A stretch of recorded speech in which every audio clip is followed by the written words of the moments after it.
You want me to film? Yeah. If you don't mind, really. Oh, just set me up so it starts. I just Oh hit my. that. Oh, it's already on. Oh, Any poem with the word sphincter is okay in my book. I don't have It's to a zoom or word in I or probably out, use too right? often. It just But, is. Okay, so, I got it. our next open micer is going to be a friend I met around when I first moved here. I'm not great with time or directions or microphone knobs, but I'm good with, I think I'm good with love, and immediately we connected. This is, one of the amazing things is the community in Long Beach. Yes! I'm gonna cry. When I moved here for the first time in my life, I felt like I had a place. And that's because of all of you. You so warmly welcomed me and embraced me in all my idiosyncrasies. And I feel like when you see someone's art and you see them perform, there's a knowing. And you don't have to know that person intimately, but you understand who they are. And so when I see fellow musicians or artists or poets or painters or dancers, there's just this sense of knowing, this sense of like, I understand this person, I understand your soul and your need to create and your need to pour out expression. Rebecca Lynn is a seasoned performer in Long Beach. Yay!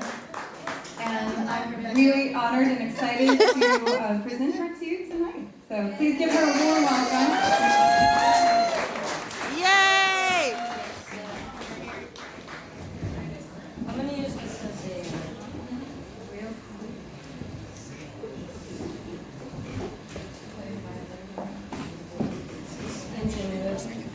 Okay. Sorry, back. Oh, thank you.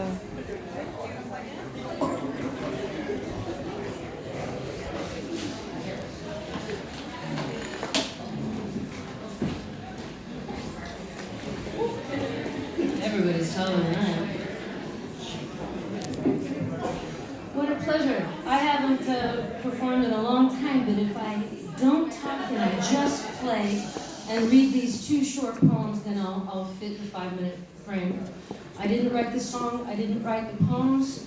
It's a Neil Young song, and my mother wrote these poems. Oh.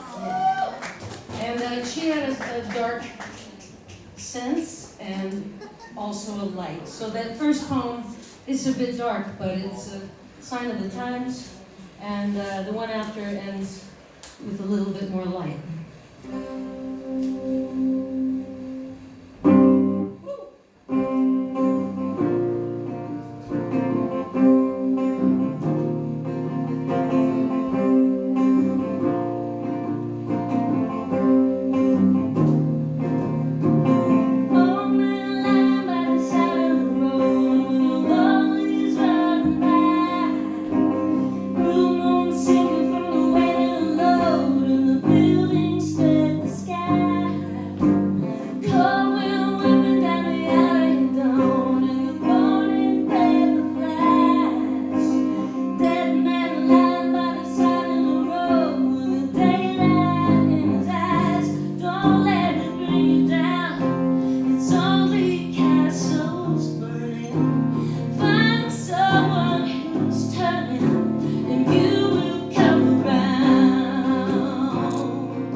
I timed it to make sure, as long as I don't banter.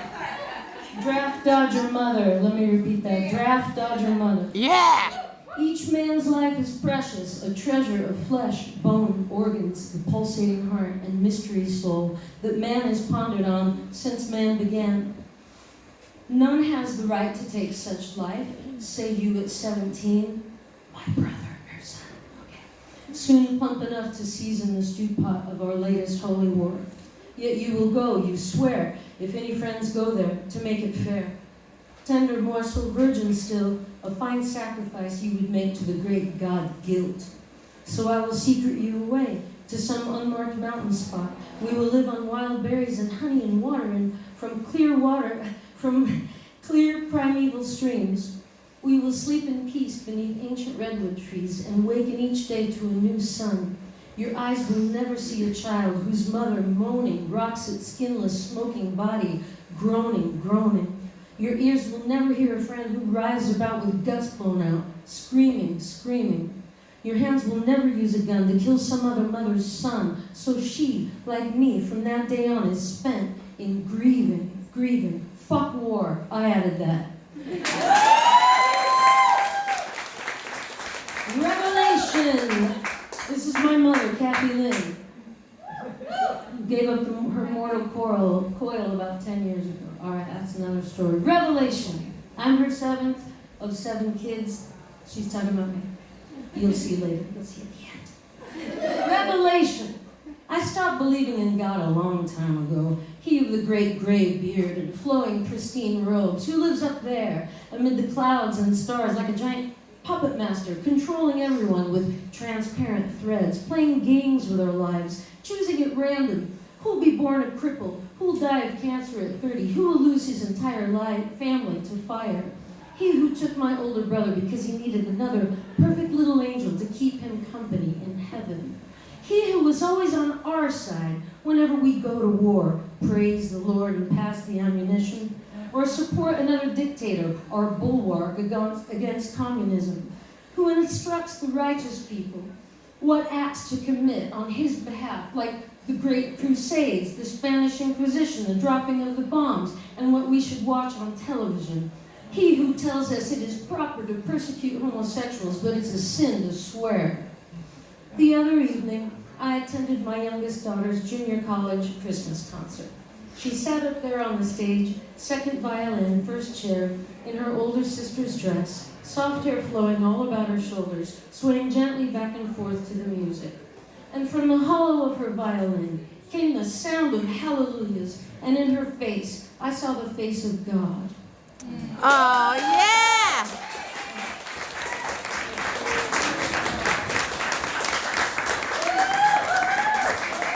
Thank you, Catherine Lynn. Thank you, Melissa. Thank you, everybody. I love you.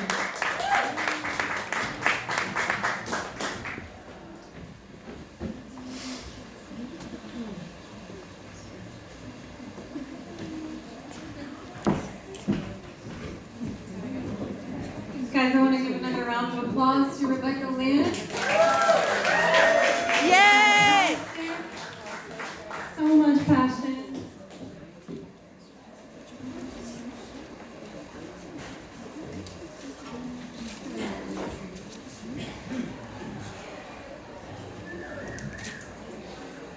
All right. So, again, I want to thank all of you for being here. This Okay, turnout very is good. so much better than I Yeah. expected, and that's because of each